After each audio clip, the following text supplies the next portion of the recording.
Buenas tardes, bienvenidos a esta tarde un tanto aciaga, porque en principio nos ibas a acompañar Sara Mesa, pero por problemas de climatología, por lo visto, hace un día bastante nefasto, está lloviendo y el cielo está muy cerrado y no ha podido aterrizar el avión. Entonces estamos aquí solo Antonio Orejudo y yo. Sara Mesa está en espíritu, por tanto. Yo le quiero dar las gracias tanto a ella como a Antonio, que sí que ha podido, su vuelo se puede aterrizar, por acompañarnos, porque sé que tienen una agenda realmente explosiva, tienen muchas invitaciones y el hecho que hayan tenido la intención de venir y que estén aquí, pues sé que es un esfuerzo para ellos y entonces quiero darles las gracias personalmente. También quiero dar las gracias a Carmen Parra y a Elena, porque bueno, por el cariño y por montar las cosas siempre con tanto afecto. Y nada, yo he preparado una pequeña presentación, la voy a como a medio a cortar, después le haré una serie de preguntas a Antonio y después si queréis vosotros intervenir, pues por supuesto estáis. La parte de Sara la quitas, sí, y es más corta. Estoy invitado, exactamente. Yo, para mí, lo digo de verdad y se lo he dicho siempre a Antonio, pero es que también os lo digo a vosotros, me parece uno de los escritores más finos y singulares del panorama de la literatura española. Lo tengo bien aleccionado. A mí, si me dejaran varado en una isla desierta y me dieran los libros de Antonio y también los libros de Sara, pues la estancia sería bastante placentera. Eso al menos, ¿no? Yo descubrí a Antonio Orejudo, que además no solo es escritor, también es profesor en la Universidad de Almería, de literatura, descubrir con su primera novela, ¿no? Fabulosas narraciones por historias, ¿no? Que ganó el premio Tigre Juan. Después vino Ventajas de viajar en tren, que tiene una espléndida actuación cinematográfica que si no la han visto, véanla. No es fácil de adaptar y Ariz lo hizo bastante bien. También ganó el premio de la crítica de Andalucía y otros muchos premios. Pues otras novelas suyas son Un momento de descanso, Reconstrucción. Yo he traído las dos últimas, Los cinco yo y Grandes éxitos, que me parecen descomunales, porque creo que cada libro de Antonio es mejor que el siguiente, al menos para mí. Después tengo aquí algunas cosas subrayadas y quiero comentarlas con él. Esto es lo que buscáis en internet o en la solapa y está ahí, no tiene mucho interés. Yo no sé si tuviera quizá que hablar de un rasgo de la literatura de Antonio, diría inconformismo, no lo sé. También creo que en sus libros hay mucha ironía y mucha también brusquedad, brutalidad en el buen sentido, pero nunca hay ningún asomo de como esa especie de solemnidad de esa literatura que a mí me echa hacia atrás, no sé. Por eso creo que sus narraciones son de una gran eficacia narrativa, pero en realidad siempre que pienso en Antonio Orejudo lo imagino como el último sefardí de la literatura. Anda.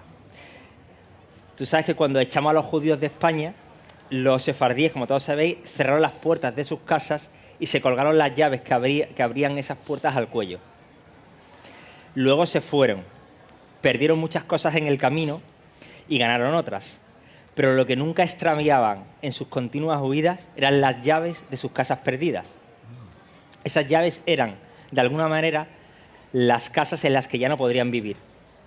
Unos objetos que de cotidianos habían pasado a convertirse en simbólicos. Se habían cargado de significado, de historia. De generación en generación las iban entregando y junto a cada llave entregaban también la historia de una casa, de una casa cuya puerta esa llave abriría. Una casa que seguía estando donde la dejaron por muchos años que pasaran, por muy lejos que se encontraran de ella. Una casa que seguía siendo real gracias a la llave real y simbólica que traspasaban de generación en generación. La llave, un objeto real, seguía abriendo una puerta imposible, pero al transmitirse en historias, está abriendo también otras muchas puertas a través de la memoria, ¿no?, de la vida y de la ficción. La pugna entre ficción y vida, ¿no?, es un clásico que ha hecho, ¿no?, caer en su trampa auténticos maestros como Borges, ¿no?, que tú sabes que distinguía a los escritores que se lo debían todo a la literatura y a los escritores que se lo debían todo a la vida, como si la primera no fuera una faceta más, ¿no?, de la segunda, ¿no? Una región, la literatura, que no es independiente y nunca lo será de la única nación, la vida, a la que por fuerza pertenecemos. Antonio Orejudo ha comprendido que esa pugna no es más que una colaboración imprescindible y que la ficción es vida y la vida es ficción. Hay novelas en las que cabe mucha más vida que una reunión de políticos y mañanas en el mercado en la que cabe mucha más literatura que la biblioteca de un erudito. Vida real, vida imaginada, da lo mismo. Creo que la única manera de agarrar la vida, ¿no?, cuando el tiempo lo ha dejado atrás, es la ficción. Por eso ficción y vida no están en pugna, no son enemigas. Por eso colaboran. Si hay alguien, un creador, que sepa transformar a una la vida en la otra, la ficción, para que alguien, un lector, pueda transformar lo que recibe ficción en algo suyo, particular, presente, vida. Y esto es lo que Antonio Orejudo, es decir, en los libros de Antonio Orejudo hay literatura y hay vida, contradicciones, miedos, debilidades, felicidad, lo ridículo, lo sublime. Entonces yo la primera pregunta que le voy a hacer, le voy a hacer una doble pregunta. Tú eres un gran escritor porque eres un gran lector, y después una cosa que siempre me ha gustado mucho es: los libros no significan lo que el autor quiso, sino lo que el receptor desea.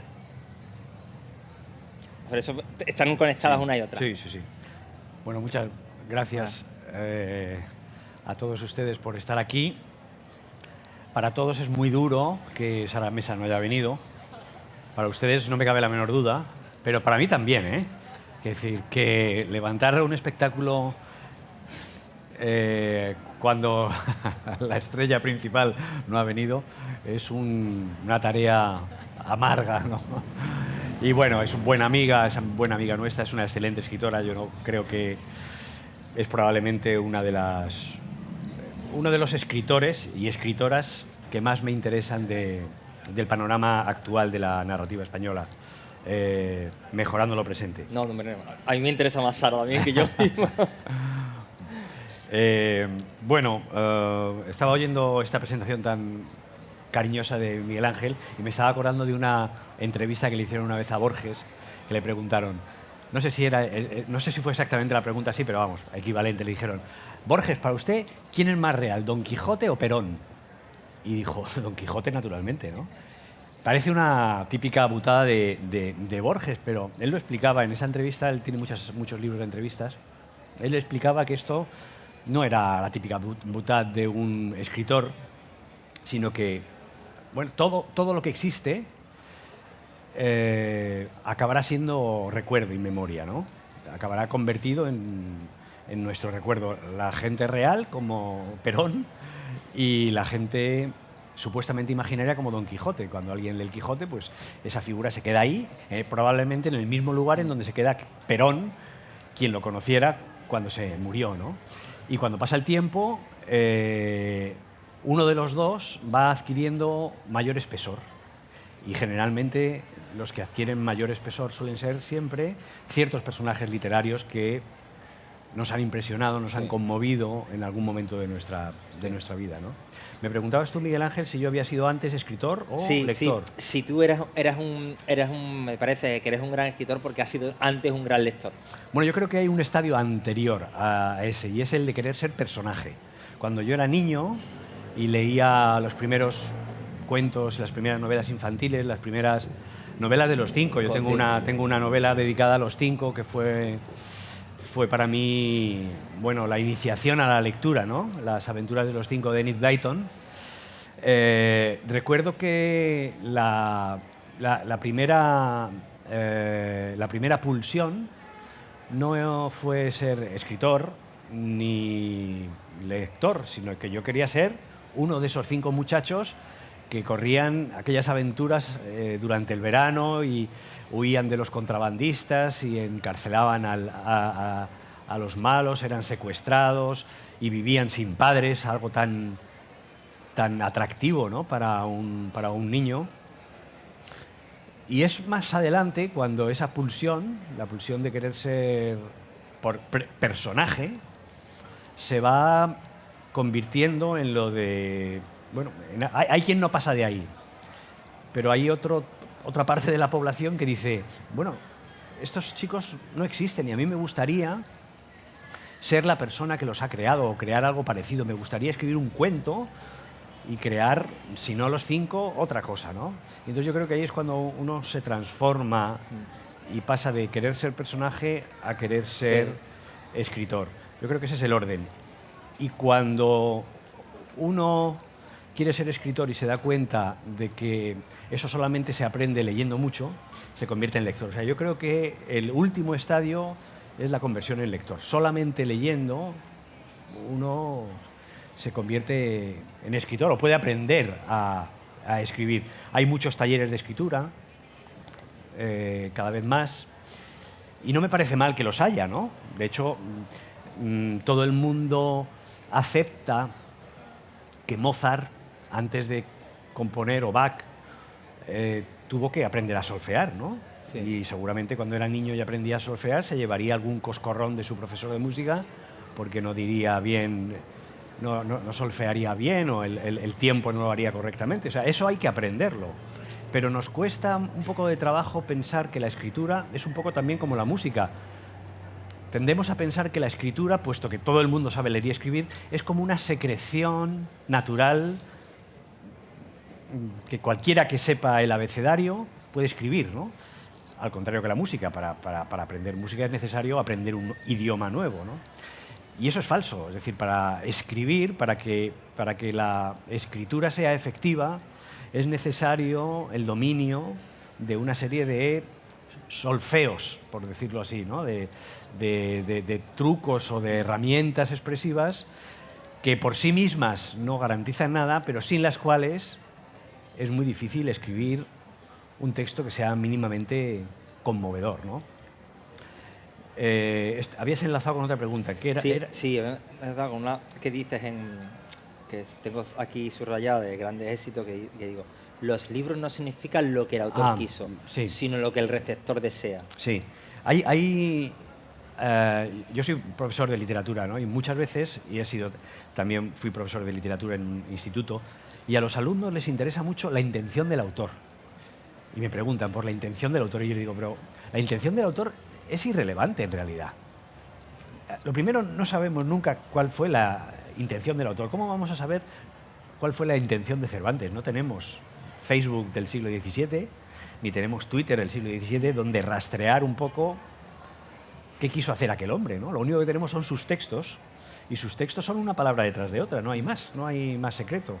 Una frase, otra frase, otra frase, y es el conjunto de esas frases que forman capítulos, párrafos, que forman capítulos y que forman libros, lo que nos da esa sensación de espesor que a Borges le hizo creer que era más real Don Quijote que Perón, ¿no? La intención del autor creo que está sobrevalorada. ¿Cuántas veces me sorprendo yo en actos como este, cuando tengo que promocionar una última novela, y los lectores se acercan a mí y me cuentan mi propia novela leída con sus ojos, y me sorprende porque lo que ellos leen es una cosa muy diferente y algunas veces mucho mejor de lo que yo he leído. Y es así como funciona la literatura. Los escritores, cuando escribimos, no podemos contarlo todo en una novela. Es imposible contarlo todo. Si contáramos todo, no podríamos escribir, porque tendríamos que decir, el personaje inspiró, expiró, tuvo una sístole y luego una diástole, tuvo una sístole y una diástole. Evidentemente, llegamos a un acuerdo con el lector y le decimos, mi personaje va a estar vivo durante toda la novela. Estoy caricaturizándolo, ¿no? Pero para que ustedes se den cuenta de cuál es el proceso.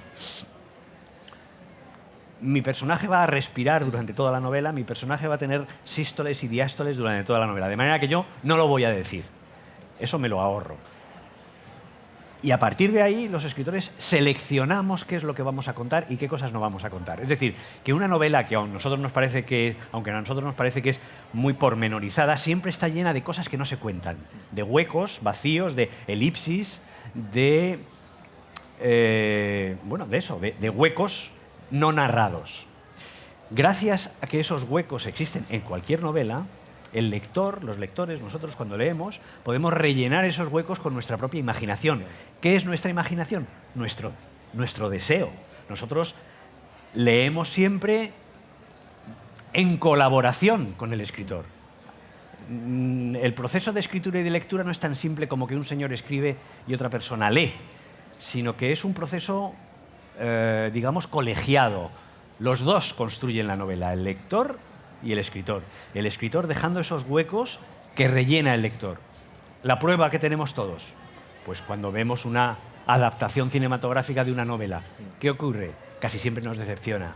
¿Por qué nos decepciona? Porque nosotros hemos escrito otra novela con nuestra imaginación, la hemos rellenado con nuestra experiencia, con nuestras ambiciones, con nuestros deseos, y la novela que hemos escrito en colaboración con el escritor es una diferente a la que el director de esa adaptación ha llevado a la pantalla. Entonces nosotros siempre, cuando leemos, o casi siempre cuando vemos una adaptación cinematográfica, sabemos que la chica no es así, el chico no es así, la relación no es de este modo, echamos en falta algo que se ha eliminado. ¿Por qué? Pues porque hemos escrito junto con el escritor o con la escritora una novela muy personal que es la nuestra, ¿no?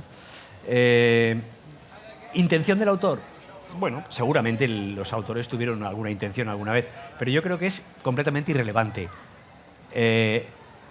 La escritura, la novela, tiene su propia vida, su propia arquitectura, sus propios huecos que son rellenados generación tras generación, si logras sobrevivir al tiempo, por todos los lectores. Es decir, el Quijote, ¿por qué ha sobrevivido 500 años?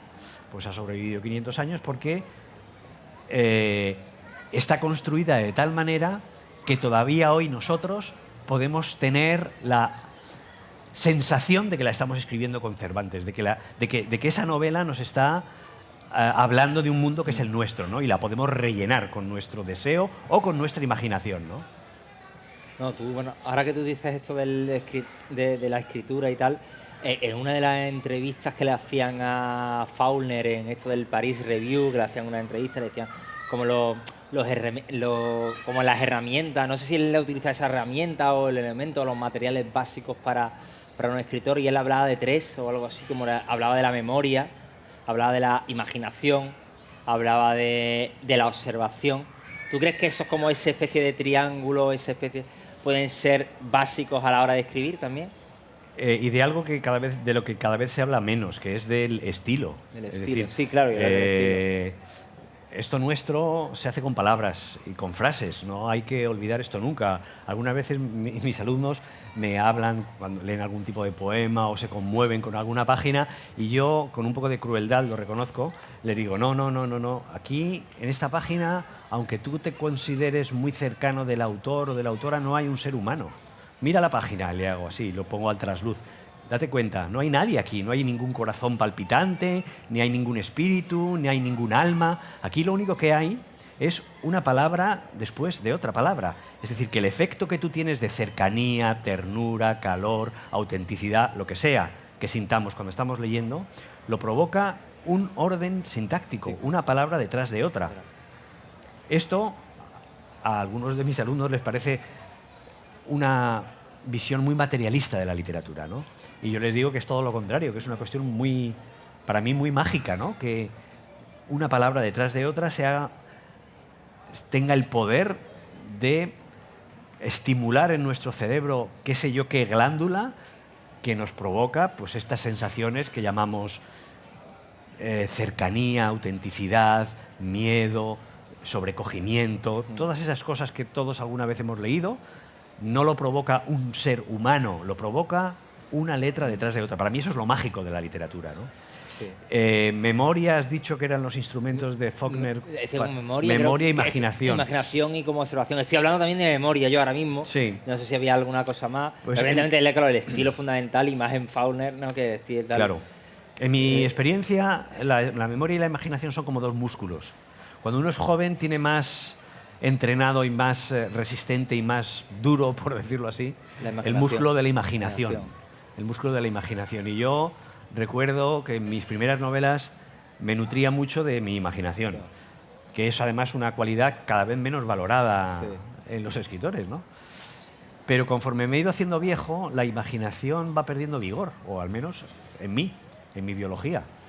Y claro, como has vivido un poco más, echas mano de otro depósito que es tan rico como la imaginación, que es la memoria.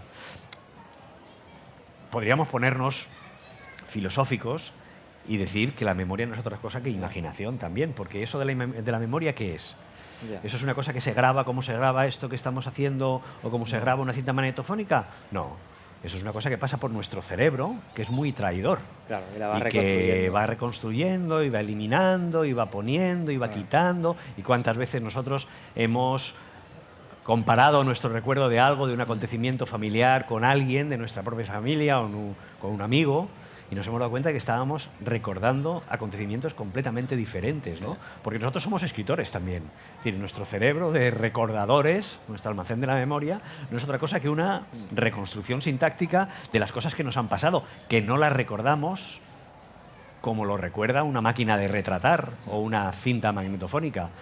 Las recreamos, nos salimos favorecidos o al contrario, salimos perjudicados dependiendo de nuestro carácter, pero nunca suele coincidir exactamente con lo que registraría una cámara o un cine. O sea, que todos nosotros, al recordar o al escribir un diario, supongo que entre ustedes habrá quien haya escrito un diario. Cuando uno escribe un diario, lo que está haciendo es, bueno, escribiéndose a sí mismo y haciendo el mismo proceso que hace cualquier escritor, seleccionando material, porque no se puede contar todo, aunque sea algo sin ambición literaria. O sea, querido diario, hoy me he levantado a las 7 de la mañana. Tú no puedes contarlo todo. Haces una selección de material y cuentas lo que consideras más relevante para construir ese personaje que se llama yo. Y yo creo que eso es un poco lo que hacemos todos cuando recordamos, ¿no? Entonces, incluso el almacén del recuerdo tiene mucho de almacén de imaginación, ¿no? Los recuerdos tienen algo de imaginario. Y volvemos otra vez a la cita de Borges, ¿no? ¿Quién es más real, Perón o Don Quijote? Es que están en el mismo depósito, en el depósito del recuerdo. Uno llegó a él a través de un libro, otro llegó a él a través de los mítines, la política, pero se han quedado en el mismo lugar. Y en ese lugar el espesor de Don Quijote es infinitamente superior al de Perón, claro. No, claro, la memoria al final no deja de ser una reconstrucción y la vas cambiando y modificando a lo largo de los años. Pero vamos, quien dice Don Quijote, que a lo mejor resulta muy pedante, pongan ustedes un personaje de alguna película que les haya conmovido. O sea, para alguno de ustedes, Paul Newman es muchísimo más real que Juan Carlos I. Incluso que Felipe VI. Tú has citado varias veces ya a Cervantes, al Quijote, y yo sí que veo, y eso creo que te lo han dicho más de una vez, ¿no, Antonio? Una cierta influencia de la obra de Cervantes en tu literatura, porque yo creo que tú has leído mucho y muy bien a Cervantes, pero a la vez yo también percibo como una evolución, una modernidad, una cosa, trasladarlo a los tiempos ahora, los tiempos, a la sensibilidad contemporánea, llámalo como tú quieras, y también como una vuelta de tuerca, ¿no?, a esa forma de ver y de plasmar el mundo, ¿no? No sé si estás de acuerdo o no. Bueno, sí, pero yo no quiero ser pedante, no digo que lo haya sido, pero que cuando se habla de esto se corre el riesgo de ser un poco pedante. A ver, yo les explico un poco. Pero bueno, sí que hay una influencia, porque al final uno absorbe de una forma consciente o inconsciente, creo, ¿no?, lo que lee y lo que al final uno también admira o algo, o quiere admirar, ¿no? Sí. Pero vamos, yo quiero rebajarlo un poco. Yo soy profesor de literatura y yo tengo que prepararme clases de literatura española del siglo de oro. Es decir, que yo tengo, quiera o no, escriba o no, que leer a Cervantes, tengo que leer La Celestina, tengo que leer el libro de Buen Amor, tengo que leer el Lazarillo, tengo que echarles un vistazo todos los años y tengo que pensar qué le digo, cómo lo hago, cómo consigo que los estudiantes entren al trapo de una literatura tan lejana.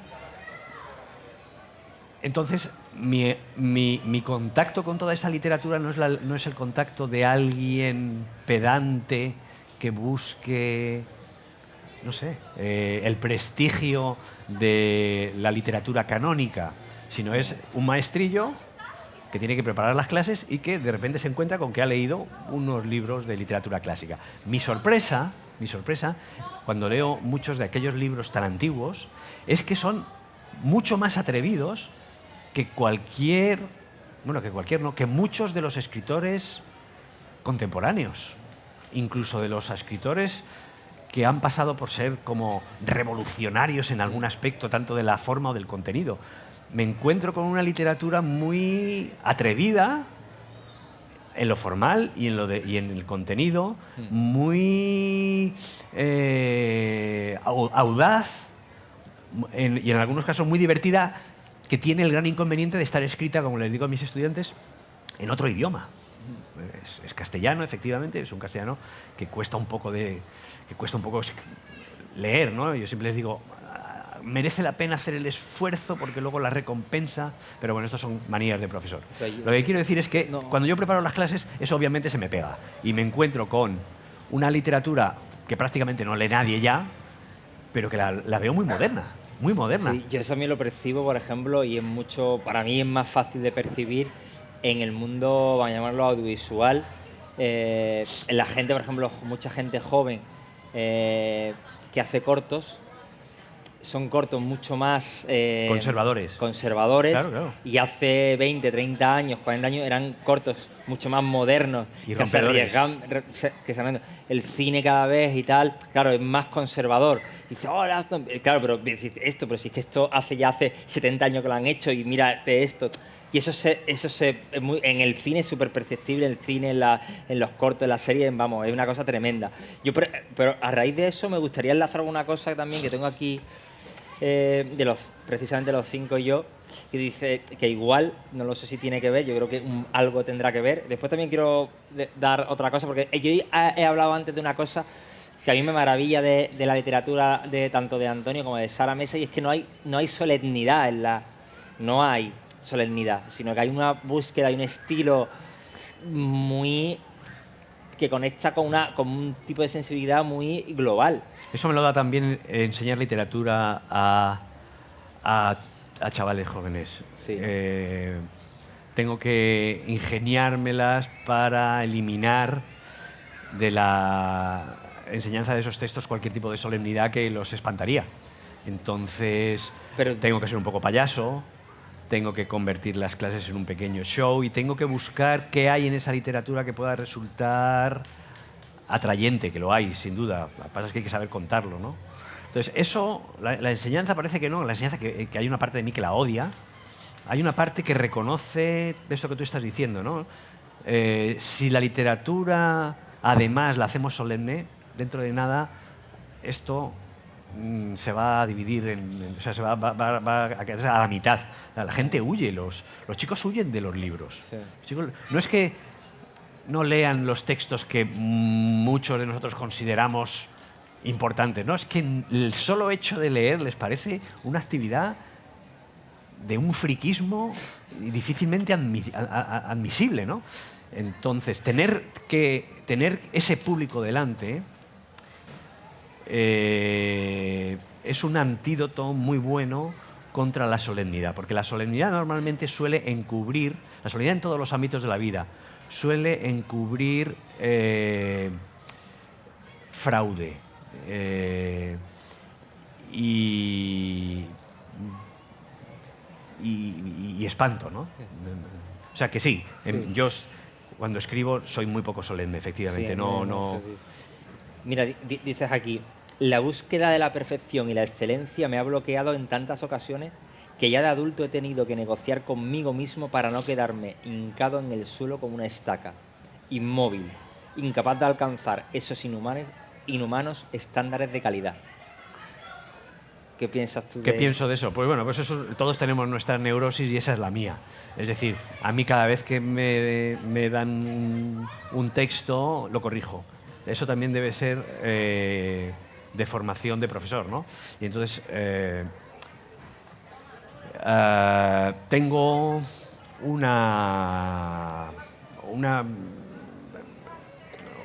un nivel de exigencia sobre mi propia prosa y sobre las cosas que escribo, que algunas veces es demasiado poco operativa.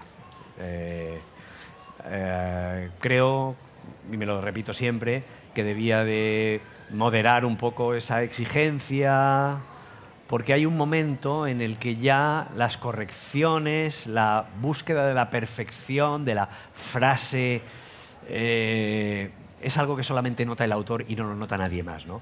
Pero yo soy un poco como un escritor al que también admiro mucho, que es Stefan Zweig, el escritor Zweig, Sí. que en sus memorias decía, bueno, cuenta cuando escribía, para mí su prosa es un modelo de prosa, decía, he vencido y me ha costado y he conseguido reducir a la mitad el libro que tengo entre manos. O sea, para mí ese es el ideal. O sea, él tenía 100 páginas y si conseguía al cabo del día dejarlas en 50, había triunfado. Eso requiere mucho trabajo, porque yo siempre digo que escribir en realidad es borrar. Saber escribir no es saber escribir. Saber escribir es saber borrar. Eso para mí es la tarea más difícil de aprender, la más dolorosa también, porque claro, tú has escrito una cosa que te gusta muchísimo, muchísimo, que te mola fenomenal, suena muy bien, es incluso graciosa, además has pensado que lo va a leer, que le va a hacer gracia, pero que ves con claridad que no es de ese libro, y puede ser un capítulo entero, y resulta muy doloroso eliminarlo. Bueno, eliminarlo. Un escritor no elimina nunca nada. Las croquetas no es solamente un recurso de nuestras madres, sino también un recurso del escritor, que con todos esos despieces siempre se hace, pues eso, unas croquetas que puede ser un cuento, puede ser cualquier cosa. No se tira nunca nada, pero sí, fíjate, me explico, se elimina, ¿no? Yo lo he tirado. No hay que tirar nunca nada. Los fotógrafos lo saben muy bien. Los fotógrafos no tiran nunca ningún recorte, ninguna imagen, no, lo tienen todo ahí. ¿Quién sabe? Sí, yo he tirado, me he arrepentido de tirar cosas. Por ejemplo, ahora Iván Serrano, que es un editor que hemos compartido, me dice, no, tú mándamelo a mí y ya lo guardaré yo. Claro. Porque yo lo he ido tirando, lo he ido borrando y... No, nunca se tiene que tirar nada. Sí. Hay que saber eliminarlo, borrarlo del texto en el que estés trabajando, pero eliminarlo no, nunca. Vamos, por favor, eso es oro en paño. Mira, yo, por ejemplo, hay rasgos que para mí, por ejemplo, tus historias son profundamente humanas en el mejor sentido y yo creo que en gran parte también hablan de una forma u otra, sobre la creación, la soledad, la abstracción, son como especie de viajes como emocionales que también a la vez conectan un poco el placer de la escritura, de lo que representan a lo mejor los libros como refugio, o por lo que a mí representan, o por lo que significan para mí. Pero yo, por ejemplo, sí que te diría, por ejemplo, sí que veo esa raíz en Cervantes, pero también veo que por un lado se bifurca en cierta melancolía tus textos, desde mi punto de vista, que si muchas veces te han dicho, ¿no? Como te han como asociado a la cierta literatura como humorística, y a mí más que humorística me parece más melancólico e irónico en todo caso, y después con una especie de aliento como fordiano de las películas de Ford, pero en el otro lado de lo que no se cuenta, en el estilo de Liberty Balance, ¿sabes? Ya. No la épica, sino en el otro lado lo que está oculto. No sé si tú, en esa especie de este triángulo de las Bermudas que hago, es una cosa mía, sí, ficticia, o tú te puedes sentir ficticia no. Identificada. El lector siempre tiene razón. Ah, vale, pues no te voy El lector siempre tiene razón. ¿No? Lo que decía antes. No hay ninguna intención del autor. Es decir, que yo, cuando hablo de mí, hablo como lector también de mí mismo. Sí. No hablo como con... Autor viene de autoridad. Pero yo, una vez que escribo un libro, vamos, yo y cualquier autor, pierde la autoridad sobre su texto. Su texto tiene ya vida propia y cada uno se apropia de él en la lectura, en cada lectura. Los libros que ustedes han leído de Sara Mesa son los libros que ustedes han leído de Sara Mesa. Los han apropiado y han visto en ellos cosas que han conectado con momentos de su sensibilidad, de su vida, Y lo que a ustedes les ha inquietado de Sara Mesa no es lo que me ha inquietado a mí, ni a lo que le ha inquietado a Miguel Ángel. ¿Cómo me veo yo a mí mismo? Bueno, yo no me veo así. Ya. Yo me veo, en primer lugar, como un saltimbanqui, como una persona que va de feria en feria y tiene que luego poner la gorra. ¿Eso qué significa? Significa que no me puedo repetir, porque si en el pueblo X he cantado y he hecho unas imitaciones y he hecho unos malabarismos, al verano siguiente no puedo hacer el mismo número, tengo que llevar otra cosa porque si no, no me van a dar dinero. Entonces tengo una verdadera obsesión porque cada vez que escribo una novela la novela sea diferente, por mi público y también por mí, porque escribir es una tarea muy solitaria y muy aburrida. Y si no le pongo un poquito de emoción y de picante, y el picante consiste en hacer algo un poco arriesgado en el sentido de que puede no funcionar, pues me aburro. Eso en primer lugar. En segundo lugar, las cosas que yo escribo tienen que ser no solamente legibles, sino que tienen que leerse con placer, incluso con risa. ¿La literatura puede cambiar el mundo? Bueno, depende de si el lector se queda dormido o no. Si el lector se duerme, no hay mundo que cambiar. Se duerme. ¡Puah! Cae el libro ahí y ya puede ser un libro revolucionario o bien en el contenido o bien en la forma que el lector no lo va a percibir porque se ha dormido. Entonces, lo primero que me preocupa a mí, por delicadeza al autor, y esto se lo aprendí de Cervantes, es que tengo que entretenerle. Yo no soy tan importante, vamos, ni yo ni cualquier autor, como para que alguien me esté dedicando con la cantidad de cosas que hay que hacer en la vida 2, 3, 4, 5 horas, lo que se tarda. Tengo que seducirlo. A mí esa palabra es la que más me gusta cuando estoy escribiendo. Tengo que seducir. Seducir no es malo. Seducir es lo que hacemos todos los días cuando nos arreglamos antes de salir a la calle. Vernos guapos, vernos guapas, vernos, gustarnos a nosotros mismos con la esperanza también de gustar sin ninguna otra pretensión. Claro. Nada más que ser nosotros feliz y hacer un poco feliz a los demás, ¿no? Pues así es como yo escribo, con la intención de seducir a mis lectores, no, que no se duerman, ¿no? Y luego sí, obviamente, tengo una intención del autor. Pero ¿a quién le importa la intención del autor? Repito lo mismo, ¿no? Pero bueno, como estamos aquí, hablo de la intención del autor. Yo soy un francotirador, más que otra cosa. Cada uno de mis libros tienen un punto de mira y disparo hacia allá, ¿no? El primero fue la tradición literaria, el segundo fue la propia literatura, probablemente, y podría enumerar. Y el último soy yo mismo. El último soy ese último libro. No, Grandes Éxitos no. Grandes Éxitos. El Cinco Yo. Grandes Éxitos, ahora luego hablo de Grandes Éxitos. Los Cinco Yo es un libro escrito contra mí, por ejemplo, ¿no? Que era la última cosa que me faltaba por apuntar y ya apunto contra mí, ¿no? Pero yo me considero a mí mismo un francotirador. Un francotirador de ideas preconcebidas, cosas sagradas, ideas que pensamos sin darle dos vueltas al asunto. A mí me gusta conmover, pero conmover no es solamente provocar el llanto. Conmover significa remover por dentro. Y eso algunas veces es desagradable. Es decir, una novela te puede conmover y la sensación que tienes es una sensación desagradable. Es decir, cuando alguien vomita, perdonen que que me ponga muy fisiológico, cuando alguien vomita ha sido conmovido. Se ha conmovido, se le han conmovido las entrañas y ha vomitado. Es decir, conmover no es solamente sniff, sniff. Conmover es algo más amplio. Y la verdad, como lector, cada vez me interesa menos la literatura que no me conmueve. En un sentido de sniff, sniff, o en el otro sentido. Si una novela no la leo con las tripas,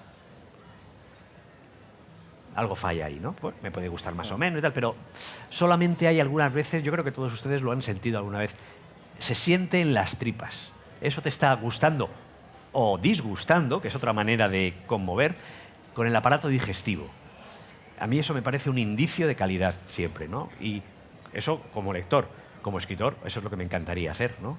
Conmover a mi lector o a mi lectora, ¿no? Que me leyera, provocarle algo no en el cerebro, sino en el sistema digestivo. Por ejemplo, tú a lo largo de voy a volver a la primera pregunta que te he dicho, lo del tema del lector, porque claro, a lo largo de tu vida, tus lecturas, y también viene a colación de tu respuesta, se han ido modificando, han ido cambiando. Claro. Es decir, eso es inevitable.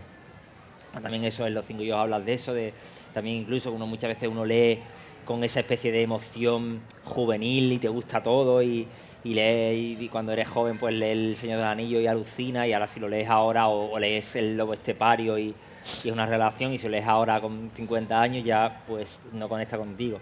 Entonces, a mí me gustaría que tú nos contases, Antonio, un poco ese tipo de lecturas a lo largo de tu vida que de una forma u otra tú has sentido que te han conmovido y que te han revuelto de alguna forma. Si lo recuerdas, es un ejercicio complicado. Sí, es muy difícil, porque todavía no he llegado a esa edad en la que, por lo visto, según me han contado o me contaban mis profesores más viejos, uno empieza a releer, ya deja de leer. Hay un momento en la vida, ¿sí? por lo visto, sí, hay un momento en la vida, no. creo que todavía no estoy ahí, pero no me debe faltar mucho, en donde uno ya no lee nada nuevo, o sea, alguien que conoce, en fin, pero que ya no... Ya lo único que hace uno es releer, buscar los libros que alguna vez le conmovieron, lo cual es un ejercicio de riesgo, porque no hay nada más triste que leer un libro que nos conmovió y descubrir, igual que ver a una persona que nos conmovió, es lo mismo, es la misma experiencia, y ver que ya ni fu ni fa, ni fu ni fa. Yo algunas veces he evitado la relectura de libros que permanecen en esa parte donde Borges tenía a Perón y a Don Quijote, en ese lugar, que permanecen en mi cabeza como algo, como una experiencia formidable, ¿no? Porque igual ya no es... el libro ha cambiado. Bueno, claro, Sí. el libro ha cambiado, no. Hemos cambiado nosotros, Sí, ¿no? nosotros, Pero bueno, lo que decía antes, la intención del autor no sirve para nada. O sea, somos nosotros los que transformamos el libro. Cuando lo leímos hace 20 años nos conmovió, leído ahora ya no nos conmueve. Es otro libro completamente diferente, pero estrictamente hablando es la misma palabra, detrás de la misma palabra, detrás de la misma palabra, detrás de la misma palabra. Luego, ¿quién está reescribiendo ese libro continuamente a lo largo de la vida? Pues el lector, ¿no? El lector. ¿Qué libros? Es que no quiero ser pedante, pero en realidad hay muy pocos libros contemporáneos, a los que yo me haya vuelto a acercar. Hay un escritor estadounidense que tiene ahora muy mala fama, que se llama Philip Roth. Philip Roth, no, maravilloso. Philip Roth, al que de vez en cuando estoy bloqueado y no sé cómo se escribe, porque esa es otra cosa. Cuanto más viejo me hago, menos sé escribir. Yo tengo algunas veces la sensación de que desaprendo a escribir. Entonces, en estos momentos de desaprendizaje, dice, pero ¿cómo pude yo haber escrito esto si ahora ya no se me ocurre nada? En esos momentos acudo a gente que yo admiro y me pregunto, ¿y esto cómo lo hizo? Y uno de los que acudo a ver cómo lo hizo es Philip Roth. Philip Roth tiene una novela que a mí me hubiera gustado escribir y que si la hubiera escrito creo que ya me hubiera retirado del mundo, que se llama Pastoral Americana, que les recomiendo. Pastoral Americana. Y para mí tiene un pasaje que es el ejemplo de lo que es un escritor de calidad, ¿no? Tiene un pasaje en donde el protagonista visita, fíjense ustedes, una cosa tan poco interesante como una fábrica de guantes de cabritilla. Y durante 15 o 20 páginas el narrador cuenta la visita, como la que hacíamos en los colegios a la fábrica de Danone o de Coca-Cola, a la fábrica de guantes de cabritilla. Y yo recuerdo ese pasaje como uno de los pasajes más apasionantes de la novela. Entonces digo, ¿esto cómo se hace? Porque, repito, esto se hace con una palabra detrás de otra. Quiero ver cómo ha conseguido este hombre que algo aparentemente tan poco interesante como es la visita al proceso de fabricación de unos guantes de cabritilla despierte en mí esa voracidad lectora. ¿Cómo ha hecho este hombre ese milagro? Y recuerdo visitar de vez en cuando ese pasaje, ¿no?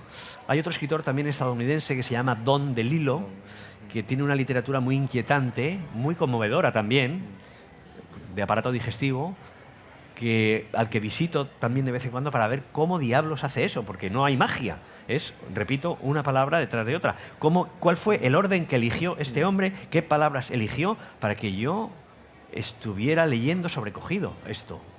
Me fijo. Luego hay un escritor francés que también me conmueve en el sentido digestivo que les he dicho, que se llama Houellebecq. Houellebecq me conmueve en el sentido de, no de sniff, y algunas veces no estoy de acuerdo con nada de lo él y me parece repugnante, pero insisto, la repugnancia es una manera de conmoción. Y en los tiempos que corren, si alguien con un libro, es decir, con una letra detrás de otra, es capaz de provocarme, en algunos casos, tanta repulsión, yo eso lo admiro mucho. Repulsión intelectual o repulsión ideológica, eso lo admiro mucho. Está consiguiendo removerme por dentro. Eso no lo hace cualquiera, ni mucho menos. Y luego, claro, aprovecho cuando estoy preparando clases para visitar géneros Voy a ponerles un ejemplo de lo que les he dicho antes, de un libro que todos han leído en el bachillerato. La Celestina. Cosa aburridísima, seguramente, para muchos de ustedes que lo guardan ahí en un lugar que quieren olvidar. Sin embargo, La Celestina es un libro modernísimo en su forma. Si alguien escribiera algo parecido a La Celestina, donde no hay un narrador que cuenta una historia, sino señores que hablan. Y señores que hablan, pero no es teatro.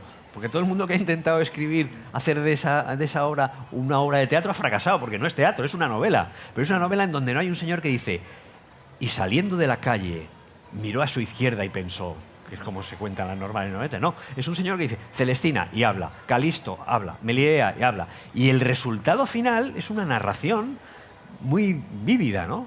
Bueno, pues a mí eso me parece de un atrevimiento que no encuentro en la literatura contemporánea. Si ahora un escritor joven dijera, voy a escribir un libro, voy a hacer una novela dialogada, diría, ole, ole, ¿no? Ole. Alguien que se arriesga un poco y que no hace otra vez la misma cosa que el mercado quiere o los libreros quieren, porque claro, los editores, los libreros, el sistema literario en general quiere lo mismo.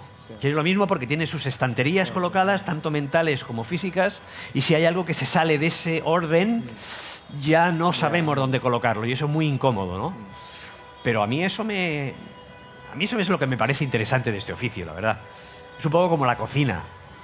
Yo algunas veces pienso, ¿a alguien alguna vez tuvo que ocurrírsele mezclar algo que ahora es un plato casi de boda barata? El jamón con el melón. Porque en principio nadie dice, me voy a comer un jamón serrano y un poco de melón, ¿no? Pero alguien debió de decir, voy a mezclar estos dos sabores. ¿Y esto es por el acto? Sí, debe ser. Se están quejando porque no ha venido a la mesa. Me lo imaginaba.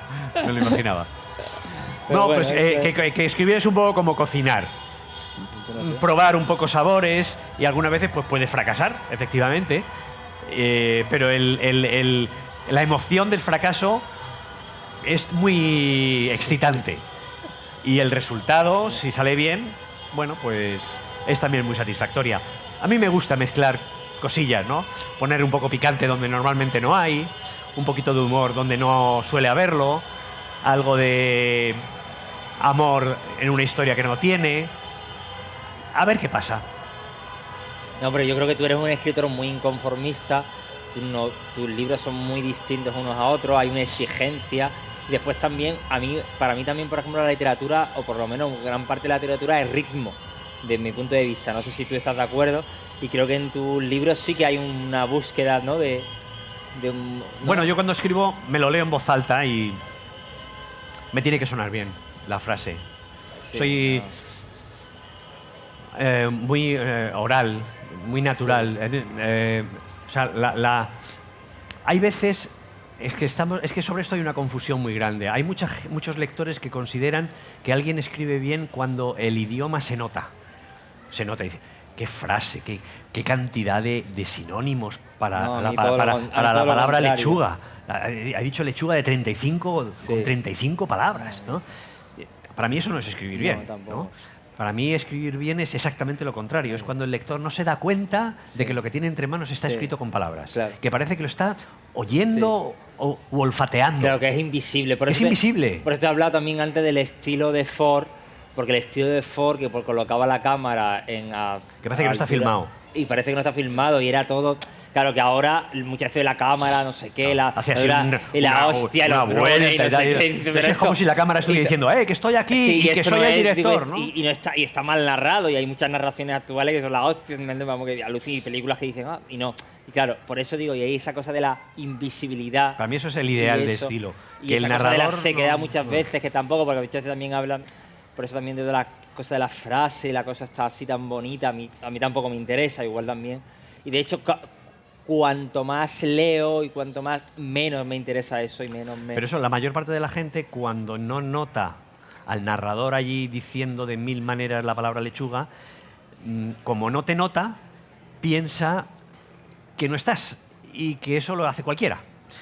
Y este es el gran malentendido. El malentendido es que para que eso ocurra es necesario un esfuerzo retórico muchísimo más grande que el que emplea el que utiliza 30 sinónimos de la palabra lechuga. desaparecer es mucho más difícil que estar allí diciendo, mira cómo escribo, mira cómo escribo, mira, ahora voy a hacer una frase fantástica, una subordinada, mira qué larga, mira qué larga. Y esa cosa sensacionalista de ahora, sí. Claro. Yo no sé si alguien del público quiere hacer alguna pregunta, ya que tenemos aquí a Antonio, que ya que no está. También podemos escribir por WhatsApp a Sara Mesa si ustedes tienen alguna pregunta. y que conteste. No sé si alguien tiene alguna pregunta, tiene alguna curiosidad, Yo sí que les recomiendo sus novelas.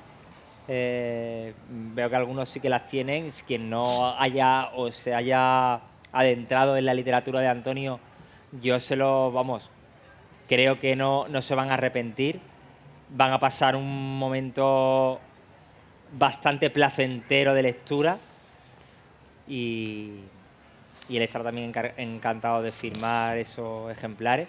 Y por hablar de Sara Mesa, yo tengo el orgullo de haber estado en el jurado que la premió por primera vez en el Premio Málaga de Novela. Premio Málaga de Novela. Un incendio invisible, que es una novela bastante, ya ahí se ve. Donde ya vimos allí, hace ya muchos años, que había una escritora de primera línea que lo único que ha hecho ha sido confirmar esa sensación que tuvimos entonces. Sí, aquella retrato de esa especie de ciudad casi Vado, ¿no? Creo que era Novado, apocalíptica, esos personajes que siempre van huyendo a veces o de sí mismos hacia especie de una parte.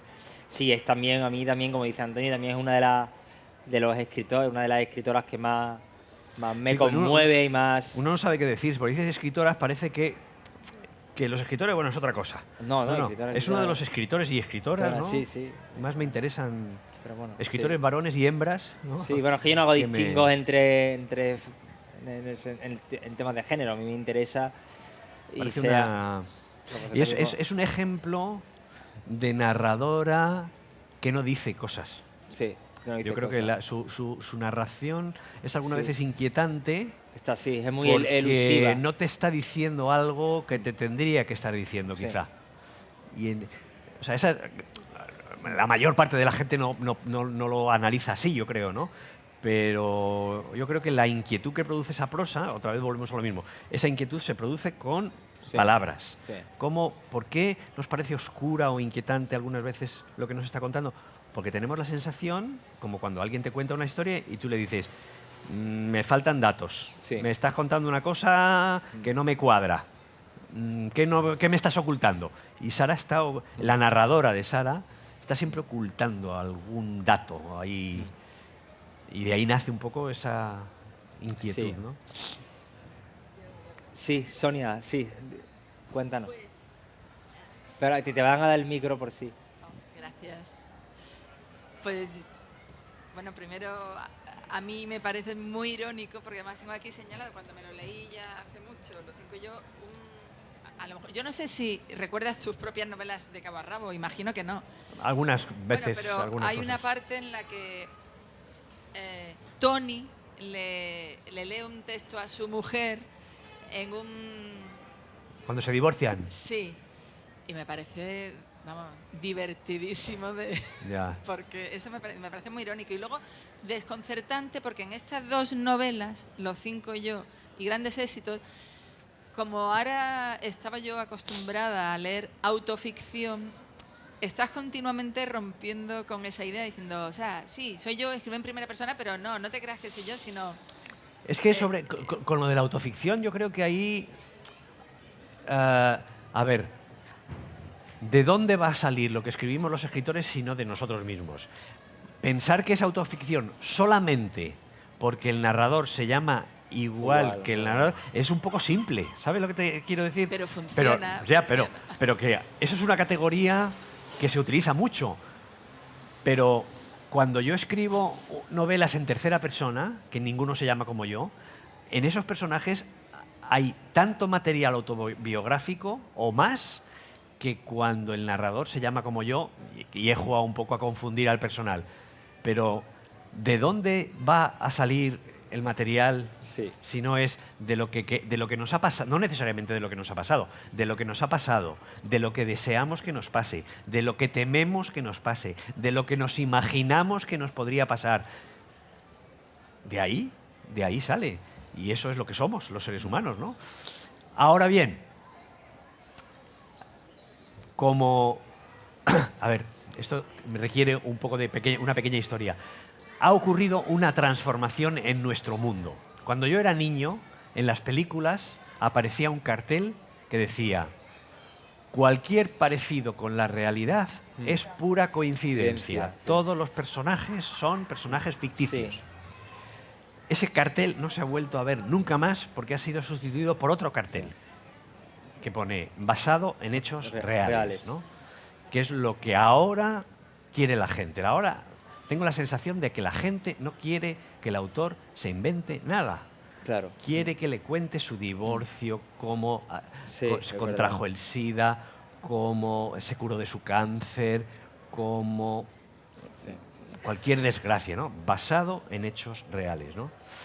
Y he perdido un poco el hilo. ¿Por qué decía eso? No, decías eso por el tema de que ella te ha contado de los 5 yo creo que el auge de esto de la autoficción es porque la gente está ya harta y un poco cansada de ficción. Tenemos ficción en Netflix, en HBO, en Amazon, en los videojuegos, hay novelas. Sí. Ficción. Hasta los periódicos ya tienen ficción. Entonces hay como una especie de... Queremos realidad.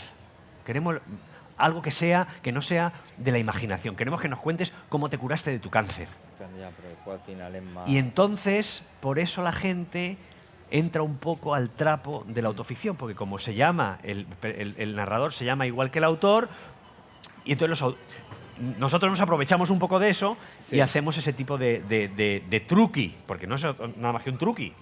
O sea, yo no soy más Tony que cualquier otro personaje que aparece por ahí de mi primera novela que se llama Julia. Yo soy igual. Lo he sacado del mismo lugar, toda, ¿no? Pero tengo la sensación de que te he interrumpido. No, eso. Bueno, ¿y cómo trabajar la ironía? Como tú dices, limpiando, depurando, o tú mismo... Porque a mí es que, por ejemplo, o sea, el libro me encantó, pero hay partes en las que me reí mucho. O sea, pues eso me hace feliz. ¿Pero tú te ríes con lo que tú escribes? No, yo me detesto. O sea, es como si me contara 50.000 veces el mismo chiste una y otra vez. La primera vez me puede parecer salao. La segunda, con chispa. Pero la vez 500 tengo que hacer un esfuerzo para que no me parezca apestoso, ¿no? El humor, a mí me parece que en España tiene muy mala prensa, tiene muy... A ver, nosotros decimos, esta novela o esta película tiene humor, pero humor inteligente, decimos, como si la naturaleza natural del humor fuera la idiotez. O sea, lo humorístico es idiota, pero este hace humor inteligente, ¿no? Y yo creo que es exactamente lo contrario. Las personas con humor, los libros con humor, las películas con humor, son más inteligentes que las que no lo tienen, la verdad. Y el humor también es una defensa. Se llama humor, lo recuerdo, a la película húmeda que tenemos en los ojos para protegernos de las cositas que nos entran. Eso se llama humor. Porque el humor sirve para defendernos de la estupidez, de la soberbia, de los abusos. No hay nada que los poderosos teman más que el humor. Porque el humor rebaja la solemnidad y el miedo, que son las dos herramientas del poder siempre para perpetuarse. La solemnidad, la pompa y el miedo, claro, el miedo. Y el humor disuelve completamente la pomposidad y el miedo. A mí me parece que alguien con sentido del humor, o un texto con sentido del humor, es verdad. Bueno, lo quiero cuando leo y trato de hacerlo cuando escribo. Pues lo consigues. Y es mucho más difícil hacer algo humorístico o algo irónico que hacer algo así trascendente o solemne. Bueno, yo también he de confesar que mi sueño húmedo es escribir una cosa que haga llorar a alguien, una especie como de aquellas telenovelas que oía mi abuela, Simplemente María, ¿no? Que la recuerdo a ella en la radio llorando, llorando. A mí me encantaría hacer eso, de verdad, ¿eh? No es ninguna ironía. Pero mi talento no va por ahí. O sea, no tengo ese talento que me gustaría tener. Yeah. Tú has dicho antes una cosa que, por ejemplo, que la gente ve un documental y tiende a pensar que es real, que no está manipulado. Muchas veces los documentales están mucho más manipulados que una propia película de ficción. Y está también ahí Buñuel. Eso también pasa con el ensayo. La gente piensa que el ensayo no es ficción. Sí. El ensayo también es ficción. El ensayo está dicho por alguien que habla ahí. Y ese alguien que habla tiene que parecernos siempre más listo que nosotros. Porque si no nos parece más listo que nosotros, no vamos a leer. O que sabe más de ese tema que nosotros. Y la impresión de saber más de un tema se hace con palabras también, ¿no? No sé si alguien más tiene alguna cuestión, alguna pregunta. Si no, Antonio va a estar firmando ejemplares, ¿no? Bueno, pero hablas como si fuéramos aquí a estar, como si yo fuera... ¿Defrus? No, ¿cómo? De Fred, ¿no? Pero bueno, algún ejemplar seguro que firmas. De Fred, no. Yo me gustaría a mí ser de Fred. A ver. Sí, eres mejor. Entonces, bueno, pues si no, vamos a dar por concluido... También puedo firmar como Sara Mesa, si alguien tiene una frustración muy... Bueno, pues yo le quiero dar las gracias reiteradamente a Antonio por estar aquí. Sé que su agenda es bastante complicada y que haya hecho un parón para estar aquí hoy y mañana, pues yo, vamos, se lo agradezco muy personalmente. Lo de Sara Mesa con el tema de los vuelos, la verdad que ha sido una faena y yo ambos, y creo que todos estamos tristes. Sí. Mañana estará aquí Luis Landero y Juan Cerezo. Les convoco al acto y muchísimas gracias por venir y por acompañarnos. Muchas gracias.